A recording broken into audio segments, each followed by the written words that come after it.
Olá, sejam bem-vindos ao podcast Learning, Creating and Sharing, episódio número 48. E hoje temos connosco Pedro Osório de Castro. Viva Pedro, bom dia. Bom dia, Luís. Olha, muito obrigado, Obrigado pelo teu convite. obrigado eu pela tua disponibilidade. Começamos por uma pergunta mais desafiante, talvez, falar um bocadinho de quem é o Pedro Osório de Castro e aqui, se calhar, partilhar aqui um bocadinho da sua jornada já profissional e também académica. Ok. Ora bem, eu tenho 49 anos, sou marido, pai de duas filhas, pai adotivo de um coelho também. Tenho tido um percurso profissional que eu considero variado, embora muito ligado à área dos serviços financeiros, tendo começado por fazer telemarketing enquanto estudava, depois tendo trabalhado na banca, tendo trabalhado na área automóvel de gestão de frotas, seguros, serviços digitais e nos últimos anos pagamentos. Do ponto de vista académico, enfim, a minha formação é a nível da gestão e também gestão de recursos humanos, porque dou uma grande importância às pessoas e falaremos disso mais à frente.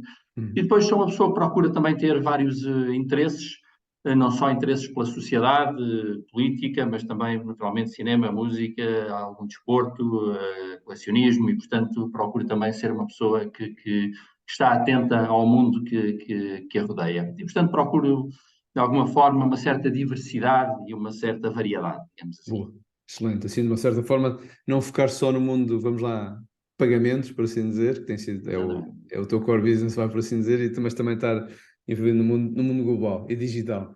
Isso mesmo. Diz-me uma coisa, Pedro, tu neste momento tens a responsabilidade de Country Manager na MyPOS, né, em Portugal, se não estou em erro. Eu ia sugerir, se calhar, falar quem é MyPOS e, se calhar, aqui um bocadinho como vês a importância cada vez mais nesta transformação que está a existir, efetivamente, nos serviços financeiros e como é que as empresas se podem adaptar a esta realidade que não é o futuro, é agora, né? É o presente. Isso mesmo. Então, olha, a Mapos é uma empresa relativamente recente, fundada em 2014. É atualmente uma empresa multinacional, portanto, trabalha em todo o espaço económico europeu, em mais de 30 países, e que tem uma missão muito curiosa, que é ajudar os pequenos e médios negócios a desenvolverem e a crescerem, ok? A crescer o seu negócio.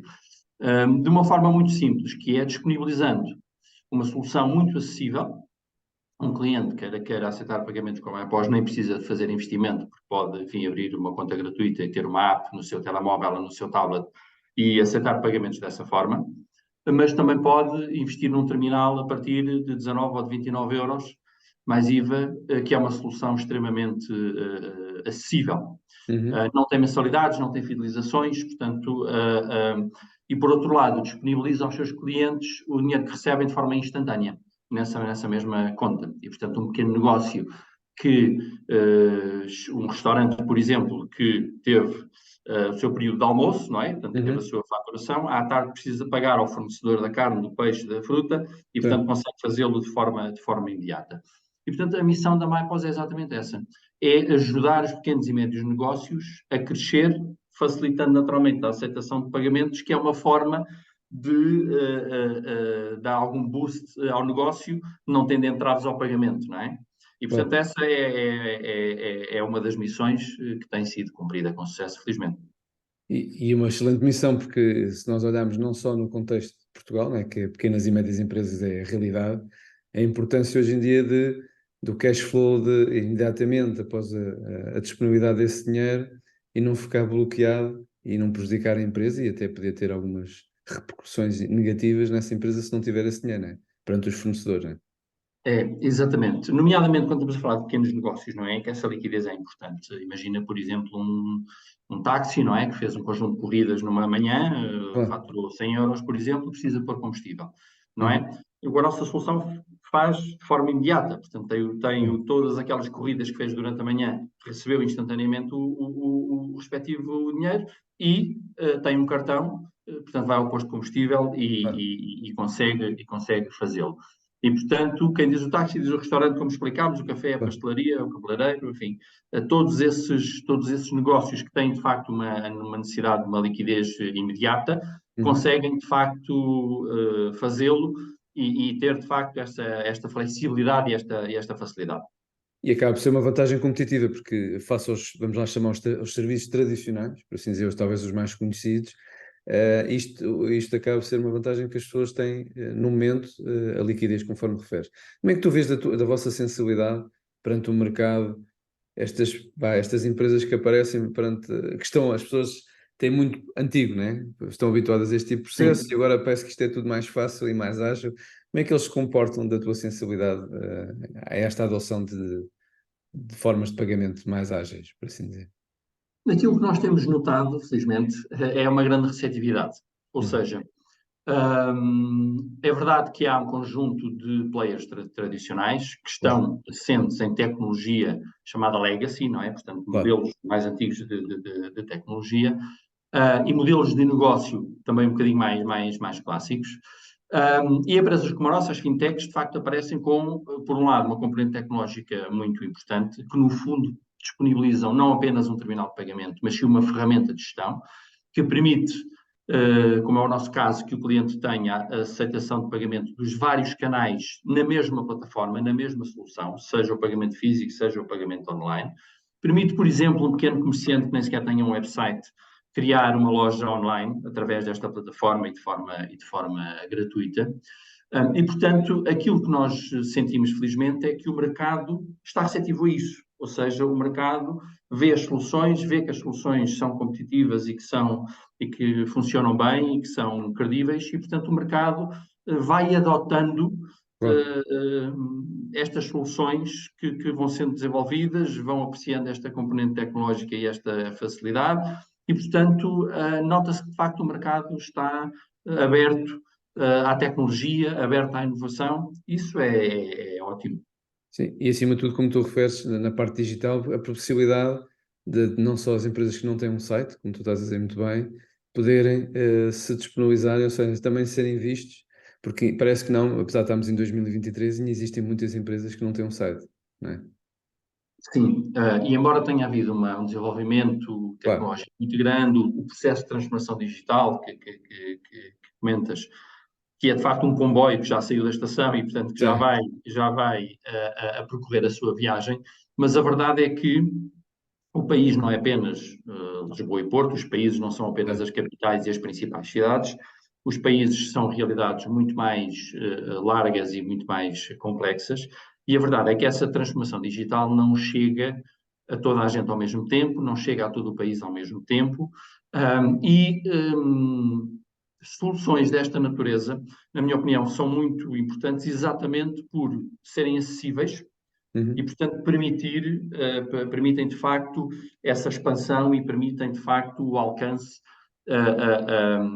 não só em diferentes regiões do país, como a diferentes tipos Claro. de empresas. Deixa-me partilhar um dado contigo que eu acho que é interessante. Uhum. Num inquérito que nós fizemos recentemente aos clientes, daqueles que responderam naturalmente, Claro. mais de 50% dos nossos clientes não aceitavam pagamentos eletrónicos antes de serem nossos clientes. Okay? Mais de 50% daqueles que responderam. Isto, eu quando vi esta informação, achei interessantíssimo e, para ser franco, isto é bastante reconfortante, porque eu, enquanto consumidor, Uhum. não sou cliente de estabelecimentos que não aceitam pagamentos eletrónicos. Okay? Porque Uhum. não gosto de usar dinheiro, não uso dinheiro, não tenho dinheiro na Claro. carteira, porque não gosto, e, portanto, um estabelecimento que não aceita pagamentos eletrónicos não me tem como cliente. Claro. Isto acontece comigo e acontece com muitas pessoas, tanto da minha geração, como pessoas as mais novas, então, ainda mais. Claro. Um, e, portanto, esta realidade é muito interessante. Quer dizer que, de alguma forma, estamos a fazer um trabalho importante em trazer este tipo de negócios para o sistema, digamos assim. Negócios que, Uhum. por serem pequenos ou por serem sazonais, por exemplo, entendiam que não seria compensador aceitar pagamentos eletrónicos, ter um terminal ou outra forma de aceitação. A partir do momento em que não há fidelizações, não há mensalidades, portanto, não há custos fixos, o cliente Uhum. paga as taxas, as transferências, Claro. etc., a solução torna-se interessante também para este tipo de negócios. E isso é positivo, não é? Eu vejo isso como algo bastante positivo. Sim, e acima de tudo os negócios tornam-se mais atuais, não é? Porque nós estamos a população, independentemente de sermos uma população bastante idosa, a adoção a este tipo de tecnologias permite que outro tipo até de clientes, que se calhar não iriam lá, por essa mesma razão que tu estás a falar. Já me aconteceu chegar a um sítio que eles disseram que só dava em dinheiro e eu tinha, sei lá, realmente tinha mesmo, como disse ao meu filho, uns cascais e não dava para nada, mas foi giro que esta mentalidade das pessoas cada vez mais poder adaptar. Vocês neste momento já são quantas pessoas cá em Portugal, neste momento? Nós atualmente temos 7 pessoas. 7 pessoas. E, enfim, esperamos vir a ser mais em breve, porque estamos a conseguir, de facto, crescer bastante face aos anos anteriores. Agora o verão tem sido muito interessante, temos conseguido participar em alguns eventos e concertos e tudo, e, portanto, tem sido bastante interessante. E, portanto, enfim, o caminho está a ser feito. Está lançado, está promissor. Ou seja, como tu dizes muito bem, das tuas funções como liderança, ou seja, acaba-se, no fim de contas, nós temos de fazer uma parte de coaching junto das pessoas, ou seja, as empresas são feitas por pessoas. Como é que tu tentas ter este tipo de abordagem? No final do dia, as empresas cada vez mais têm um foco em produtividade, eficiência. Como é que tu tentas colaborar, barra ajudar elas que possam ter esse propósito, essa missão que vocês têm e atingir esse fim? Olha, em primeiro lugar, vendo os colaboradores como pessoas antes de serem colaboradores. Ok? Eu Uhum. normalmente vejo as pessoas membros da minha equipa, as pessoas que trabalham comigo, em primeiro lugar são pessoas, em segundo lugar são colaboradores da empresa. E isto nem sempre acontece. Isto, muitas vezes as organizações veem as pessoas como colaboradores, ponto final, portanto as pessoas têm uma outra dimensão.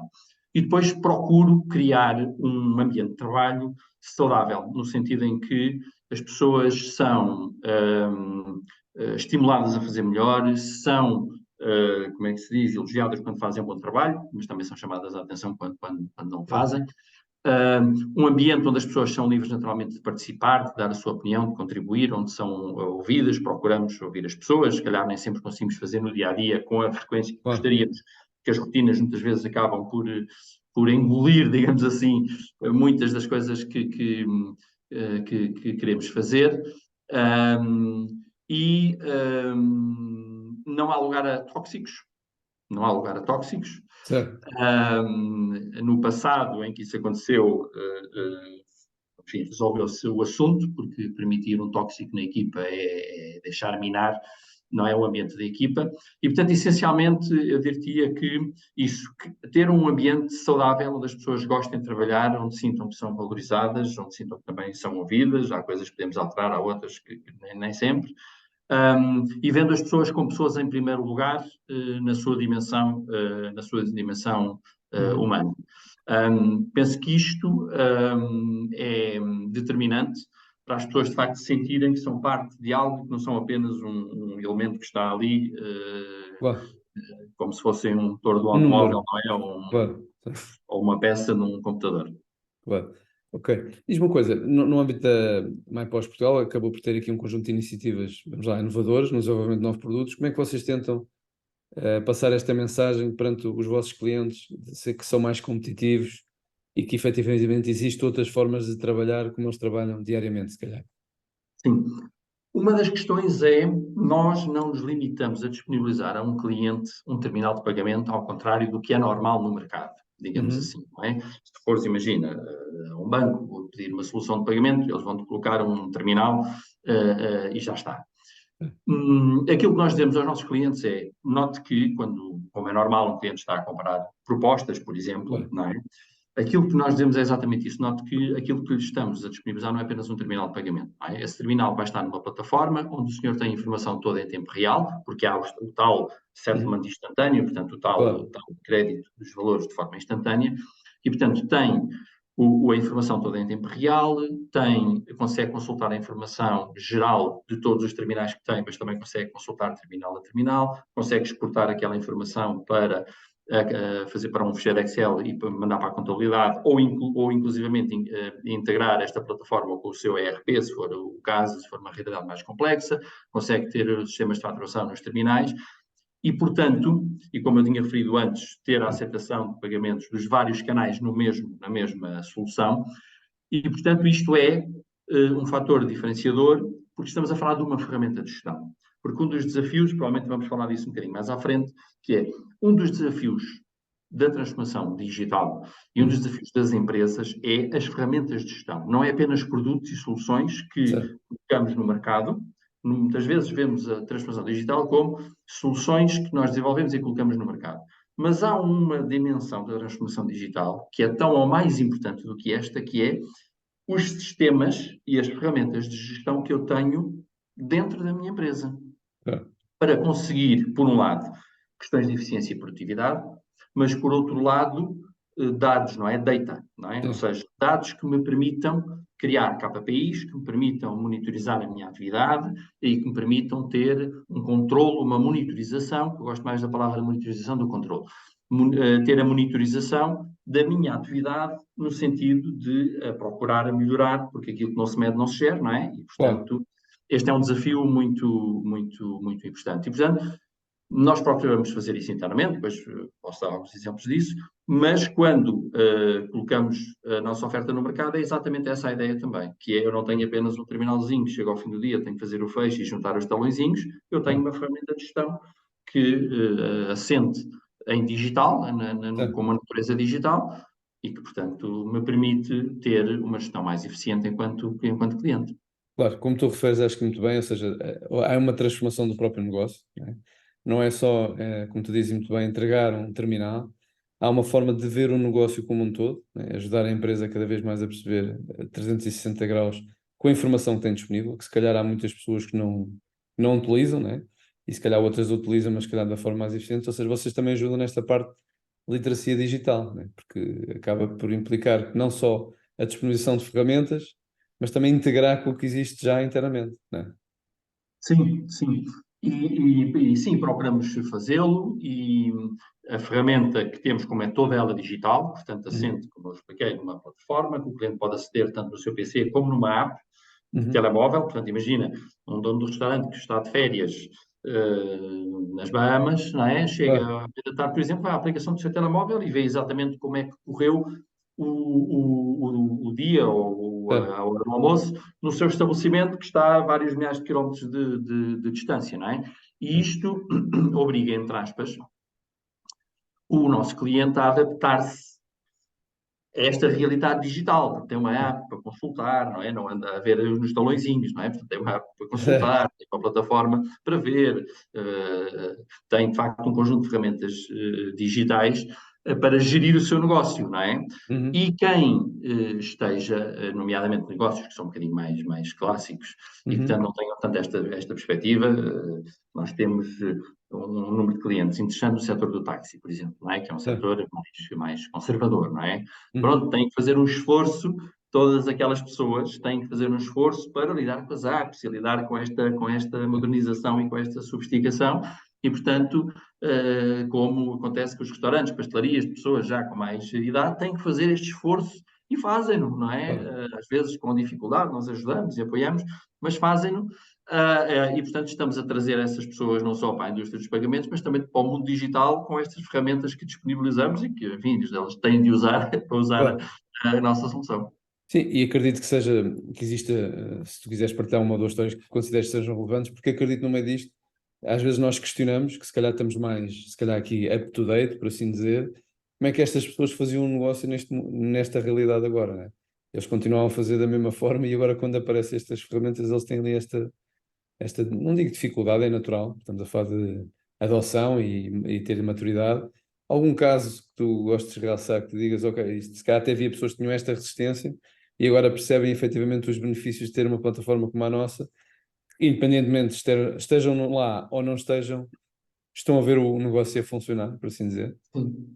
Olha, eu diria que o setor do táxi é um setor interessante, porque, como eu expliquei, é onde nós Sim. temos, de facto, um conjunto bastante alargado de clientes e que é um setor mais conservador, é um setor que tem sido, ao longo dos anos, um bocadinho mais avesso à tecnologia e que é um setor interessante em que está, de facto, a fazer esta adoção desta tecnologia, está satisfeito com esta solução e é um exemplo que eu acho muito interessante, exatamente por isso, porque é um setor que, se olharmos para trás, e ainda hoje, atenção, Uhum. é um setor onde ainda se trabalha muito com dinheiro, é um setor onde ainda está muito preso ao dinheiro por diversas razões, mas também é um setor que tem evoluído, e se calhar andar nos 5 anos para trás, 10 anos para trás, o número de táxis que tinham um terminal de pagamento não tem nada a Certo. ver com hoje. não é? Claro. Ou seja, hoje, quando vemos um táxi, eu faço muitas vezes esse exercício, que é olhar para a janelinha, a ver se está lá o autocolante, seja o nosso, seja o outro, com o símbolo do pagamento, normalmente Certo. são dos grandes card schemes, Sim. já se nota que o número de táxis com essa realidade é muito maior do que aquilo que era há uns anos, e, portanto, nota-se que há, de facto, Uma uma evolução evolução. muito significativa. Por outro, um, é interessante perceber que, de facto, a aceitação de pagamentos eletrónicos é um desbloqueador, se quisermos, é um Descomplicar o processo, né? descomplica, mas potencia o negócio, que é, Claro. tipicamente, e agora não só no verão, como o facto de Portugal estar a ter uma performance de turismo Não é? fantástica, Uhum. isto permite criar um conjunto de oportunidades de negócio que são itinerantes, que são sazonais, que são feitas na rua, onde há muita mobilidade, e aí nós conseguimos, de facto, ajudar bastante. Não sei se terás ido a algum dos concertos agora de verão, mas se foste, reparaste que havia nos concertos um conjunto de pessoas com uma mochila às costas a vender cerveja. Okay? Sim. Sim. Esses mochileiros, digamos assim, que estavam a vender cerveja, estavam a usar os nossos terminais. Sim. Que permite o quê? Uma situação clássica, não é? Eu estou num concerto, se calhar até já vi ali uma ou duas cervejas, já não tenho dinheiro comigo, mas estou Claro. com sede, gostava de beber mais uma cerveja, e portanto, aquele rapaz com a mochila às costas, ter um terminal para eu pagar, eu continuo o meu consumo, digamos assim, Claro. não tenho este bloqueio, e isso é altamente potenciador daquele negócio. Assim Claro. como nos mercados, nas feiras, a mesma coisa, não é? Eu vejo um bem que gosto, custa 20 euros, mas eu tenho 10 na carteira, não é? Claro. Portanto, tem já aqui um bloqueio para conseguir fazer Claro. essa compra, e o comerciante tem um bloqueio para fazer aquela venda, não é? Uhum. A partir do momento em que ele aceita pagamentos eletrónicos, esse bloqueio não existe. Aliás, eu recentemente ouvi uma história de um amigo meu, que Uhum. depois ficou nosso cliente e que vende bastante em eventos, e que ele dizia que, enfim, que estava um cliente a escolher um conjunto de coisas e que às tantas perguntou, então, e quanto é que já vai? E a conta já ia para aí 300 e tal euros, uma coisa assim. Sim. E ele disse, mas olha, não se preocupe, porque eu aceito cartões, eu aceito pagamentos eletrónicos, portanto, não se Sim. preocupe. Ah, então tudo bem. Portanto, o cliente saiu de lá mais de 800 euros depois. Pois. E, portanto, é um exemplo de que, se não fosse assim, aquele cliente tinha parado as suas compras E até podia não ter ao dinheiro comprado que tinha na nada. carteira, Esse cara nem tinha comprado nada. e, portanto, ou tinha comprado muito menos daquilo que comprou. Portanto, há claramente um benefício, e os custos não são elevados, há claramente um benefício para todos os negócios transversalmente em aceitarem pagamentos eletrónicos. Sim, no fim de contas é simplificar a vida de todos, não só de quem está, o consumidor, mas também de quem está a prestar esse serviço. Diz-me uma coisa, Pedro, no meio deste, a MyPost, corrijo-me se eu estou a dizer mal, está a nível europeu, correto? Eh, Exatamente. Como é que, ou seja, mas no final do dia temos aqui várias culturas, várias formas de trabalhar. Como é que Portugal se situa no meio deste, vamos lá, ecossistema de pagamentos internamente no MyPost, que tu sentes que há uns que estão mais à frente, uns estão mais, não é uma questão mais à frente ou mais atrasados, mas como é que se cria aqui esta sinergia completa, porque é importante no final do dia para o grupo como um todo, não é? Exatamente. A nossa solução, de facto, trabalha em todo o espaço económico europeu, com uma particularidade interessante, que é um cliente que esteja a trabalhar em Portugal, por exemplo, é nosso cliente, mas imagina que vai à Espanha, à França, à Itália, a feiras, que é uma Certo, coisa muito comum, não é? claro, Leva os terminais com ele e trabalha como se estivesse em Portugal. Portanto, ou seja, porquê? ok. Porque os terminais têm, todos eles, um cartão de dados incluído que trabalha em todo o espaço económico europeu e, portanto, isto é uma quebra de barreiras muito relevante. Depois, a solução pode ser utilizada pelo mesmo cliente em vários países, consoante as Uhum. entidades jurídicas que tenha, mas o conceito é exatamente o mesmo. Temos mercados onde a operação começou há mais anos e que se tem estabelecido com mais tração, digamos assim, portanto, que já têm mercados que já têm uma dimensão, porque esses próprios mercados já são Sim, eles muito grandes, não é? Mercados Claro. com 40, ou 50, ou 60, ou 80 milhões de habitantes e, portanto, têm uma atração Claro, grande. diferente. Há alguns desses mercados que tomaram recentemente decisões interessantes, que foi obrigar os comerciantes a aceitarem pagamentos eletrónicos, portanto, disposição legal e obrigatória, aconteceu em Itália e creio que na Roménia também.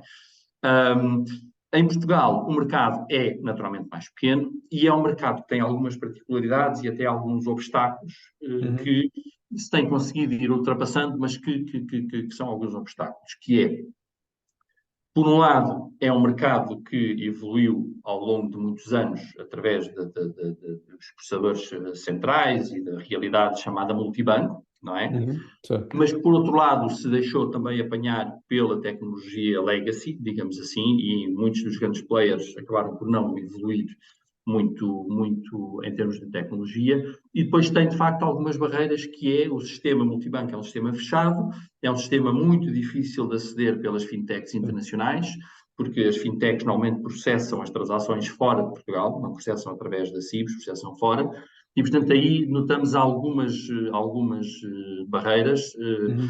relevantes para poder disponibilizar aos nossos clientes o esquema nacional, como é o caso do MBWay, por exemplo, que, embora acreditamos que seja uma questão de tempo, porque os reguladores já estão a olhar para isso, mas que há algumas barreiras.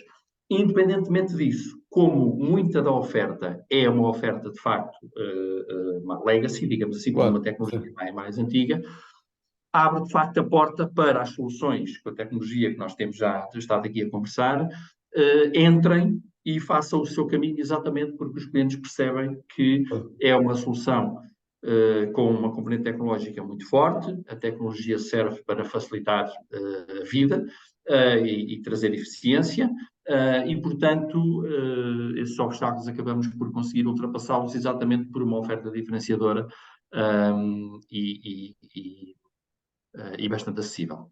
Claro. Pedro, faça a tua experiência em vários setores, vai por onde já passaste. Como é que tu vês, às vezes, para vamos lá, ultrapassar esses desafios que existem, não só se calhar em Portugal? Tu sentes que Portugal é ouvido perante o grupo como um todo, até porque está a fazer, se calhar, às vezes, algumas coisas, se calhar, com outros países, como tu dizes, uns estão mais evoluídos por questões de tempo, dimensão, e se calhar aqui, apesar de sermos menores, não quer dizer que não tínhamos esta veia inovadora e se calhar aqui revolucionária, no sentido de também mostrar que temos qualidade e valor internamente. Sim. Sim, ou seja, há uma cultura de abertura e de auscultação, se quiseres, de perceber também as especificidades que os mercados têm e procurar, obviamente, trabalhar essas especificidades. Portanto, isso de facto acontece. E o grande desafio, eu diria que o grande desafio em Portugal é de facto essa questão da transformação digital Uhum, nos negócios mais clássicos, mais antigos, que têm uma gestão também ela mais antiga e, portanto, um bocadinho recorrendo ainda a ferramentas e a métodos já um bocadinho ultrapassados. uhum, Eu acho que em Portugal esse é um dos grandes desafios, porque foi um mercado e ainda é um mercado onde o dinheiro, o cash, ainda tem um peso grande, embora os dados indiquem que há uma redução bastante grande, mas ainda há um caminho importante a percorrer, nomeadamente fora das grandes cidades e fora dos meios mais turísticos, e há aqui um caminho a percorrer e que, enfim, claro, nós, essa parte, estamos a fazer o trabalho de procurar ajudar a percorrer esse caminho. claro. Diz-me, Pedro, não sendo aqui futurologista, por assim dizer, como é que tu vês os próximos tempos a nível desta área de pagamentos ou como um todo a área das fintechs, como é que tu vês os próximos passos que consideras que possam ser impactantes, não só para quem é consumidor, mas também para quem presta o serviço como um todo, da tua Sim. sensibilidade? Eu vejo tempos de transformação, Uhum, eventualmente até de alguma aceleração dessa transformação, porque creio que os players que estão ainda assentes em tecnologia mais antiga e em soluções mais clássicas têm a consciência que estão, uhum, têm a preocupação de evoluir, porque também veem que as fintechs entram e começam a ter algum sucesso, ainda que claro. a dimensão mais pequena naturalmente, mas que têm algum sucesso. Eu acho que players como os bancos, por exemplo, que vão fazer um caminho de transformação bastante grande nesta área especificamente. Eu acho que todos eles têm esta noção, alguns já estão a dar uns passos para esta alteração, e eu penso que os próximos anos vão ser exatamente disso, vão ser de desenvolvimento e disponibilização ao mercado de soluções mais tecnológicas. Um, as soluções de pagamento, que ainda hoje são muito baseadas em terminal e continuam a ser baseadas em terminal, vão passar a ser mais software do que hardware. E nós estamos nesse caminho, já o fazemos, e outros players estão também já a fazer, estão também a desenvolver nesse sentido. E portanto, os próximos anos vão ser isto, vão ser, por um lado, de transformação daqueles players daqueles stakeholders mais legacy, e por outro lado, o desenvolvimento de soluções cada vez mais tecnológicas. Eu acho que há desafios muito interessantes, por exemplo, ao nível da distribuição e ao nível até da restauração. A restauração já está um bocadinho mais avançada e está a perceber que aquele momento de atrito que é eu termino a minha refeição e depois tenho que pedir a conta, e depois tenho que pedir a fatura, e depois tenho que pedir o terminal de pagamento, e portanto isto são 6 viagens que a pessoa que nos está a apoiar tem que fazer.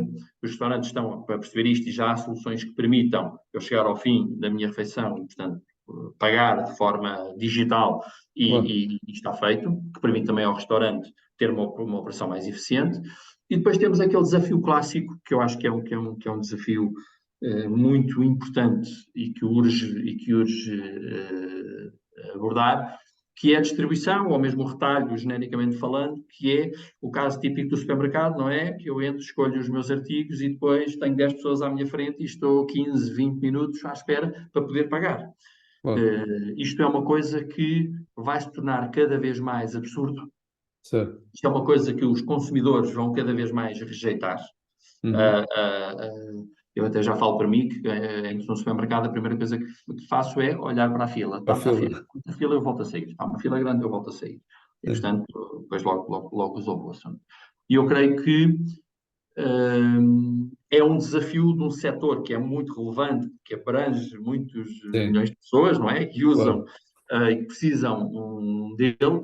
E a verdade é que nos últimos anos têm aparecido as plataformas, as aplicações que fazem as entregas ao domicílio, portanto, eu já nem preciso ir ao supermercado, numa app, compro as minhas coisas, e, portanto, isto vai obrigar a que a distribuição física faça uma evolução muito grande para que o momento do pagamento deixe de ser um constrangimento, não é? Deixe de ser um pain point, não é? Deixe de ser uma dor, não é?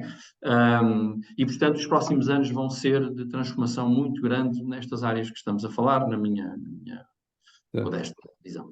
Certo, mas estou totalmente de acordo. Tu tocas aí no ponto que é mais importante. Muitas vezes as pessoas falam em transformação digital, eu costumo focar na parte da transformação.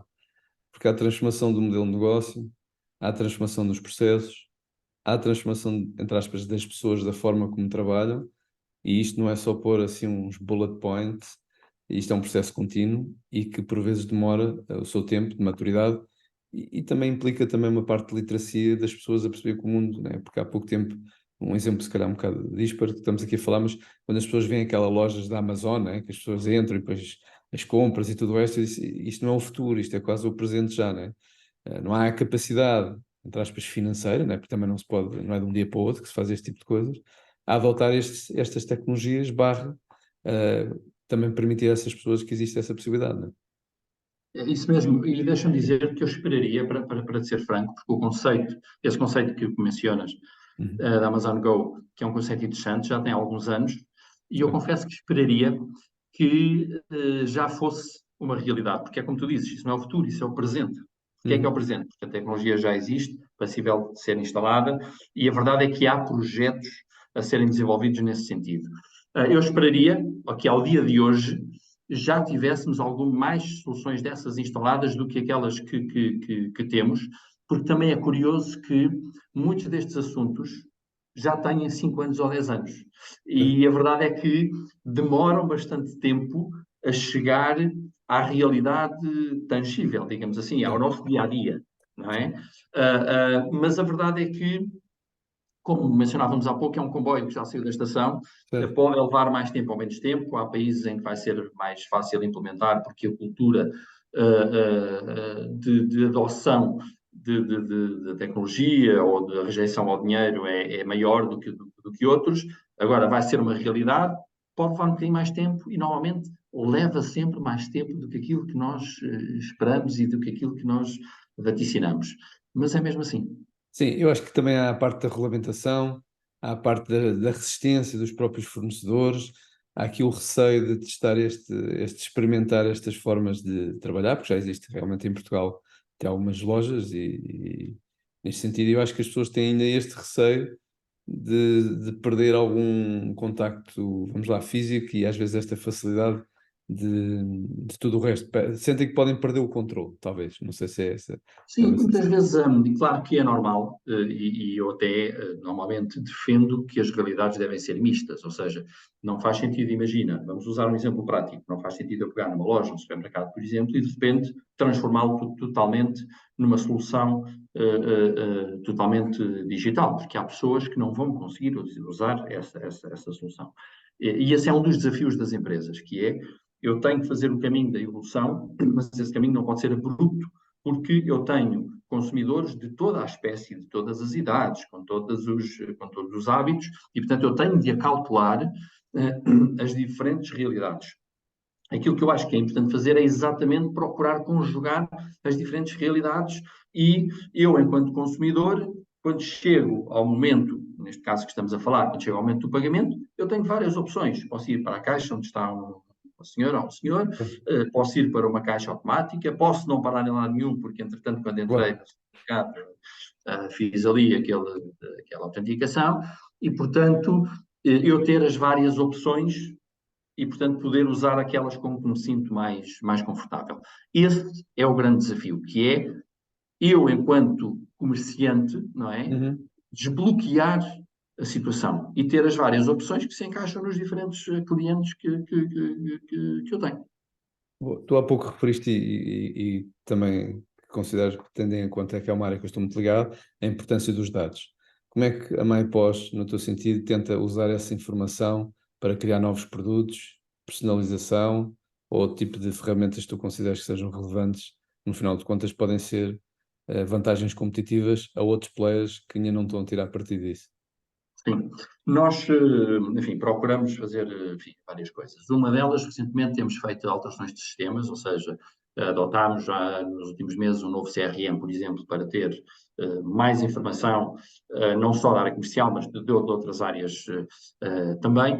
Temos vindo a fazer alterações estruturais ao nível da instituição financeira, ao nível dos sistemas internos que temos, de evoluir esses sistemas e dotá-los não só com mais integrações, como também ter sistemas mais sofisticados, exatamente para conseguirmos ter mais informação de gestão e termos uma melhor monitorização da nossa atividade. Depois fazemos também regularmente a auscultação aos colaboradores, por um lado, mas também aos clientes, por outro. Uhum. Eu referi no início desta conversa aquele dado que vem exatamente disso, de perguntar aos clientes não só o que acham da solução, que outras soluções é que gostariam de ter, e temos estado a desenvolver algumas soluções que vão ao encontro exatamente daquilo que os Claro. clientes nos disseram, perceber também qual é, de onde é que o cliente vem, digamos assim, para onde é que vai, ou seja, qual era a realidade que ele tinha antes de ser nosso cliente, e, portanto, usamos um conjunto de ferramentas como estas que mencionei, exatamente para poder acompanhar as tendências, para poder evoluir a solução, para poder servir melhor os clientes, e, portanto, é um caminho que não tem fim. Claro. É um processo contínuo, não é? No É, final. exatamente, Diz uma exatamente. coisa, aqui um bocadinho já fora do tema, quase no final, algum livro, algum filme que tu gostasses de recomendar aqui à audiência, seja ele ligado à área profissional ou até pessoal que te marque? Assim, posso recomendar um livro, um disco e um filme. Ok. O livro, posso recomendar o Leve as Pessoas Consigo, do David Novak, que eu li Uhum. já há algum tempo e que estou até pendente de ler novamente, porque, enfim, é importante às vezes ler mais do que uma vez. E que é um livro exatamente a liderança, eu gosto bastante de ler e de refletir sobre liderança, é um livro interessante. Depois, em termos de disco, posso recomendar, para quem gostar de um jazz mais calmo e que, inclusive, é um disco que pode perfeitamente acompanhar a leitura, que é o Special Encounter, do Enrico Pieranuzzi, que é um pianista italiano, que é Uhum. acompanhado no baixo pelo Charlie Haden e na bateria pelo Paul Motion.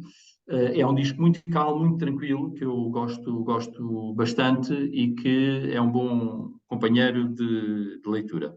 Boa. Depois, em termos de filme, posso falar de um filme que eu gosto bastante. É um filme que já tem bastante tempo, já tem mais de 20 anos. É um filme que provavelmente as pessoas que nos vão ouvir já provavelmente viram, mas não sei se viram na perspectiva que eu vou recomendar. O filme é O Gladiador, do Certo. Ridley Scott, que eu acho que é um grande filme, e que eu vejo muitas vezes na perspectiva da liderança, em dois aspectos da liderança. Por um lado, o general, Maximus, que Certo. consegue ser um líder em todas as circunstâncias por onde passa, Uhum. desde general até escravo, não é? E, Claro. portanto, em cada uma das circunstâncias, ele assume o seu papel de liderança, porque é um líder por natureza. E, por outro lado, o filme aborda uma circunstância muito interessante, que é o drama da sucessão, nomeadamente quando a sucessão é dinástica ou familiar, não é? Certo. Que é aquele drama que aquele imperador tem de conseguir um sucessor que não é o seu filho, que não tem condições nem perfil para ser, e que esta é uma realidade muito comum nas empresas, Certo. nomeadamente nas familiares. Grande parte das empresas familiares tem este drama, que é ter o seu fundador, que construiu tudo aquilo ao longo de várias décadas, e que chega a determinada idade, as coisas são o que são, e como é Uhum. que vai assegurar essa transição e essa sucessão, que muitas vezes o normal seria ser os filhos, mas nem sempre os filhos têm esse perfil ou esse interesse, e muitas vezes estamos ali a falar de um drama familiar. Mas também acontece nas empresas que não são familiares, em que o CEO, quando quer sair, tem um conjunto de segundas linhas e que pode acontecer que ou nenhuma daquelas segundas linhas tem de facto o perfil Certo. que seja o mais indicado, ou se vai escolher um, vai criar ali um problema enorme com os outros. E, portanto, eu acho que o filme foca este aspecto da sucessão de uma forma absolutamente dramática e que eu acho que é bastante interessante porque é uma realidade muito comum nas empresas, nas organizações, e, portanto, deixo esta sugestão de eventualmente ver o filme com estes olhos, na Eu acho perspectiva da, acho que é na uma, perspectiva da acho que é liderança. uma excelente perspectiva porque, como tu dizes muito bem, por vezes, e em Portugal existem muito essas empresas familiares, que se calhar nós consideramos, corretamente ou não, que quando temos que esse legado tem que passar para os nossos herdeiros, por assim dizer, mas eles podem não ter o perfil, ou têm interesse, atenção, ou até podem por razões, não de competência ou o que seja, e como é que se faz essa passagem? Não, como tu dizes muito bem, que há uma parte de construção de uma jornada, há uma cultura criada, e se vier uma pessoa de fora, por muito boa que seja, pode criar ali um problema, ou como é que se supera essas tarefas todas que vão ser geradas, não é? É muito difícil. Eu diria o seguinte: é um drama. Sim, Eu há uns anos conheci uma família que estava exatamente nessa situação e era um drama. Um drama familiar que estava ali. Porquê? Porque isto é um processo que tem que ser feito ao longo dos anos. Isto claro. não é um processo que possa ser feito apenas quando quando Termine o dono da e... empresa atinge determinada idade e quer pensar em reformar-se. Claro, Não, isto é um processo, a profissionalização da gestão de uma empresa familiar é uma coisa que tem que ser feita ao longo dos anos. sim, E onde temos que conseguir, que é muito difícil, eu sei, em que eu, por ser da família, não tenho que ter um papel mais relevante do que outra claro. pessoa que é um gestor profissional e, como tal, não faz sentido que seja relegado para um segundo plano, não é? Mas isto é muito difícil de gerir. Isto é No muito final do difícil. dia vamos já, não sei se é correto dizer, é como se fosse uma tarefa, uma ação que tem que estar planeada, porque ela tem que ser Claramente, preparada. Pronto, porque claramente, ao longo dos anos, ao longo dos logo, anos. A pronto, gestão então, tem que ser profissionalizada ao longo dos anos e não apenas na reta final, quando o dono da empresa se quer reformar. totalmente alinhado. Pedro, diz-me uma coisa, algum conselho que já te deram que tu guardes como referência? Olha, tenho pensado um bocadinho sobre isso e sou-te franco, não consigo eleger um conselho específico que me tenham dado e que tenha sido Uhum. absolutamente determinante. mas vem-me à memória uma frase que eu ouvi do meu pai e que dizia uma coisa muito interessante a respeito de conselhos, que é: quem escolhe o conselheiro, escolhe o conselho. Boa. E que eu acho que é uma frase interessante que pode fazer refletir quem nos estiver a ouvir. É isso mesmo. Olha, a última pergunta, se calhar talvez a mais fácil, como eu costumo dizer. Algum hobby que tu pratiques dentro da tua disponibilidade? Sim, sim. Vários até. Eu, quando comecei a trabalhar em full-time, portanto já há uns bons aninhos, procurei nesse mesmo momento desenvolver outros interesses para não ficar muito limitado à vida profissional. E, na Uhum. altura trabalhava na banca e achei que poderia ser um bocadinho redutor ficar muito limitado. E, portanto, desenvolvi vários interesses, por exemplo, por música, por arte, por cinema, por política, pela sociedade, e, portanto, tenho vários interesses. Em termos de hobbies, atualmente pratico surf, ao fim de semana, faço longboard, Boa. faço já com a minha filha mais velha, portanto, o que é fantástico. Durante alguns anos também fiz fotografia, interessei-me pela fotografia e fiz fotografia. Agora é um hobby que está um bocadinho adormecido, mas sim, mas tenho procurado, tenho também o hobby do colecionismo, tenho uma coleção de brinquedos também que alimento com frequência, e portanto procuro, enfim, ter entre interesses e hobbies e procuro, enfim, ter alguma variedade, digamos assim, dentro da minha vida. No sentido de manter o equilíbrio, vamos lá, aqui profissional Exatamente, e mental, exatamente, né? a vida profissional, a vida familiar, o, o nível pessoal, propriamente dito, não Claro. é? Sim, sim. Eu penso que é importante ter essa diversidade e esse equilíbrio. Penso que é Portanto, muito importante. como eu costumo dizer, não esquecer de nós, Isso independentemente mesmo, que nós isso mesmo, também isso queremos mesmo. o bem dos outros, Subscrevo. mas também não esquecer de nós. Isso mesmo. Pedro, Totalmente de acordo. chegamos ao fim. Muito obrigado pela tua Eu é que disponibilidade agradeço. e a partilha de excelente conteúdo e vamos falando. Vamos, com certeza. Obrigadíssimo uma vez mais pelo convite e por dares esta possibilidade de poder partilhar e conversar, que é uma coisa fantástica. E um grande abraço para ti. Obrigado. Até breve. Até breve.